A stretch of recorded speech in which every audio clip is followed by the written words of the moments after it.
چشم میں لگایا، یہ جاننا بخاری کے لیے ضروری ہے۔ درج ذیل شعر سے حضرت علی کی علمیت اور حاضر و غائب سے ان کی آگاہی بھی سمجھ میں آ جاتی ہے۔ چشم علی میں کیوں نہ ہو یکساں شہود و غائب، چشم علی میں کیوں نہ ہو یکساں شہود و غائب، زیب نگاہ کحل دعا بے دیاں ہوا۔ مولانا نے صرف نعت گوئی کے تحت اپنی کیفیات اور واقعات کے دریا کو کوزے میں بند کر دیا ہے، جن کے مطالعے سے قاری ان تمام واقعات کا ادراک کرنے لگتا ہے جو اساس مذہب و مسلک ہیں۔ راحم الصدور کا خیال ہے کہ عاشقان مصطفیٰ کی لکھی نعتوں کو پڑھنے اور انہیں باریکی سے سمجھنے والا کبھی راسخ العقیدہ ہو نہیں سکتا۔ ذائل میں کچھ ایسے ہی اشعار پیش کیے جاتے ہیں کہ جن کے پیچھے وہ پورا قصہ چھپا ہوا ہے جس کی طرف مولانا اختر مدنی اشارہ کرنا چاہتے ہیں۔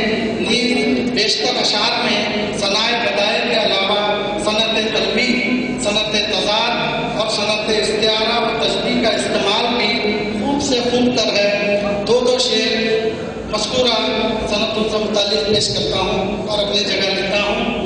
صرف سدرا تک رفاقت اور پھر گزرے لطیف، صرف سدرا تک رفاقت اور پھر گزرے لطیف، عقل والو ہے ادائے عقل کامل احتیاط۔ جب آئے جلوہ گاہے رب میں موسیٰ، جب آئے جلوہ گاہے رب میں موسیٰ ہو گئے بے خود، تبسم تھا لبوں پر جب وہاں خیر البشر آیا۔ درخشانی یہ اس خورشید کی ہے جس کی آمد پر، درخشانی یہ اس خورشید کی ہے جس کی آمد پر تزلزل آ گیا ہے قیصر و کسریٰ کے ایوان میں۔ صنعت قلبی سے متعلق اشعار تھے۔ صنعت تضاد سے متعلق دو شعر لکھیے۔ فراق محمد میں آنسو بہا کر مجھے آ گیا دائمی مسکرانا، فلک کی رفعتیں ہو جائیں گی زیر قدم اختر، فلک کی رفعتیں ہو جائیں گی زیر قدم اختر، محمد مصطفیٰ کے زیر پا گر تیرا سر آیا۔ صنعت استعارہ سے متعلق دو شعر۔ ساقی کوثر تیرا جب میر میخانہ بنا، چاند سورج خم بنے ہر نظم پیمانہ بنا، درخشانی یہ اس خورشید کی ہے جس کی آمد پر تزلزل آ گیا ہے قیصر و کسریٰ کے ایوان میں۔ صنعت تشبیہ سے متعلق دو شعر لکھیے کہ سبز گنبد میں یوں ہے جلوہ فگن، جیسے ایک شمع ہو، جیسے ایک شمع ہو بقدر فجاج، فلک پر بن کے چمکے مثل خاور سارے پیغمبر، فلک پر بن کے چمکے مثل خاور سارے پیغمبر، محمد مصطفیٰ لیکن بانداز دیگر آیا۔ مختصر یہ کہ مولانا سید اختر مدنی نے اپنی نعتیہ شاعری کو جذبہ عشق و وفا کے ساتھ ساتھ الفاظ اور آہنگ سے سجایا ہے۔ ان کی نعت ہوئی بلا شبہ زبان و بیان پر ان کی قدرت کا برملا اظہار اور کیفیت عشق نبی کی مفتی تصویر ہے۔ شکریہ۔ گرامی مقام doctor Hamid Ashraf Sahab, head of the department of Urdu ادبی، جنہوں نے اختر کشوری کی نعتیہ شاعری پر نظر کے موضوع پر انتہائی اثرافی مقالہ پیش فرمایا۔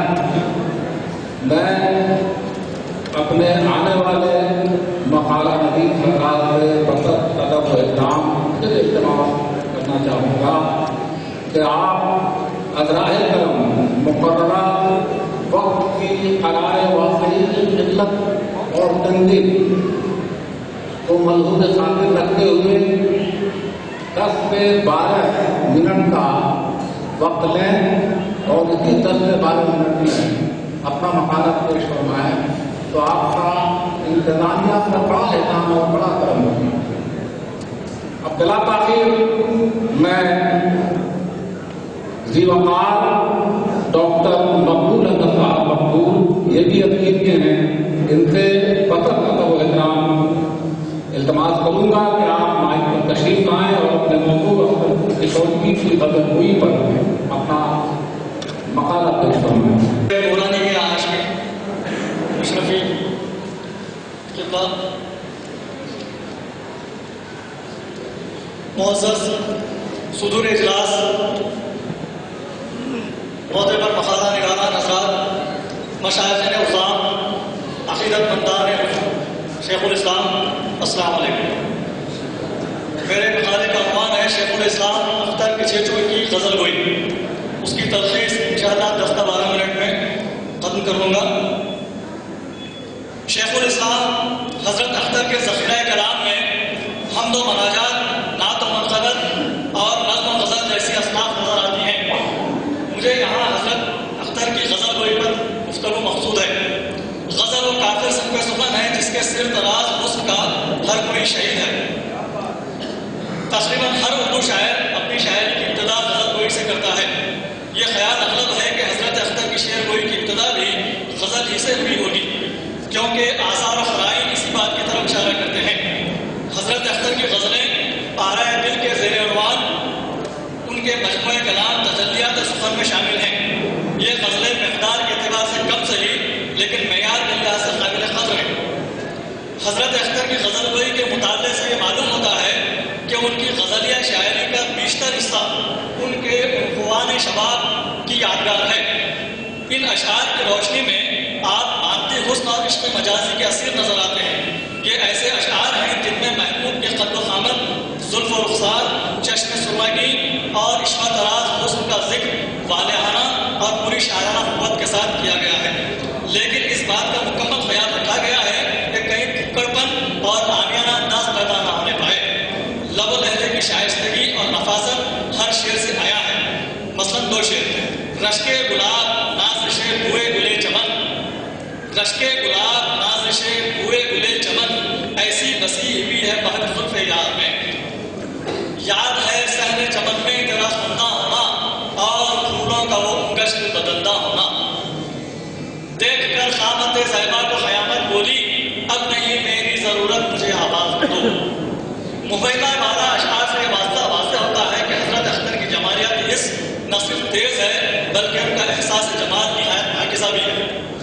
حضرت اختر شراب محبت سے سرشار بلکہ خطیر عشق نظر آتے ہیں۔ ان کی شاعری کا مرکز و محور عشق ہے۔ فارسی کے ایک شاعر ابو الحسن ورثی نے کیا خوب کہا ہے، سحر پہ عشق نے کو در درا حرف نمی بینی، سحر پہ عشق نے کو در درا حرف نمی بینی، اگر با چشم دل خوانی کتاب زندگانی را، یعنی حرف عشق سے بہتر تجھے اس میں کوئی اور حق نہیں ملے گا اگر تو دل کی کتاب، دل کی آنکھوں سے کتاب زندگی کو پڑھے۔ محبوب الہی حضرت نظام الدین اولیاء رحمۃ اللہ علیہ سے ایک خواب منسوب ہے۔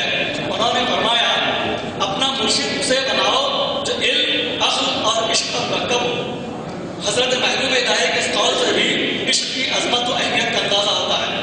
عشق و محبت حضرت اختر کی سرشت میں داخل ہے۔ اپنی اس فطرت و سرشت کی طرف اشارہ کرتے ہوئے کہتے ہیں، نا سیاہ مت چھیڑ اختر کو بس اپنی راہ لے، نا سیاہ مت چھیڑ اختر کو بس اپنی راہ لے، نشہ عشق و محبت اس کے آب و گل میں، نا سیاہ مت چھیڑ اختر کو بس اپنی راہ لے، نشہ عشق و محبت اس کے آب و گل میں۔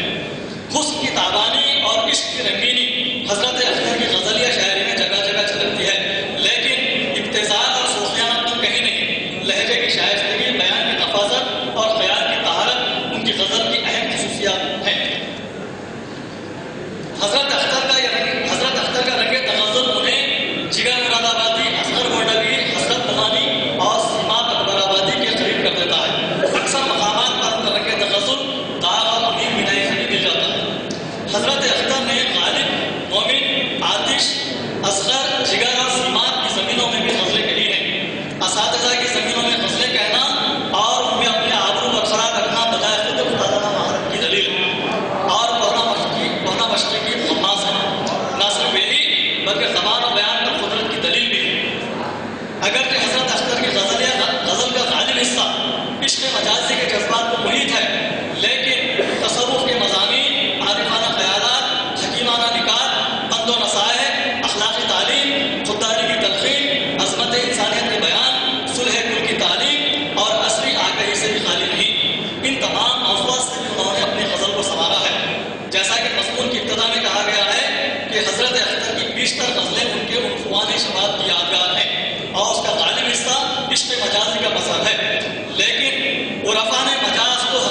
پہنچنے کا ایک ذریعہ قرار دیا ہے۔